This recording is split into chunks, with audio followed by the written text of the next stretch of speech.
Nano ang imo pinaka nahadlukan nga sa kinabuhi? Ang ako number one nga nahadlokan sa akong kinabuhi.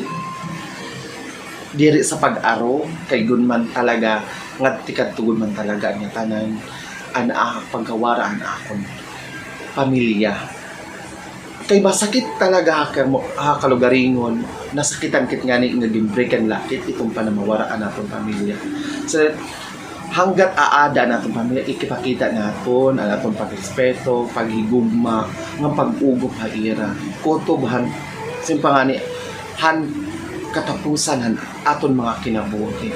O accept na go talaga, given na go talaga na an aton life, there's a limitation and there's an end. Dapat naton an aton pag-exist, the existing of our lives in this world should be treasured in any moment and everywhere and anywhere. Okay, damo kong salamat sa imong oras. Thank you, you. man.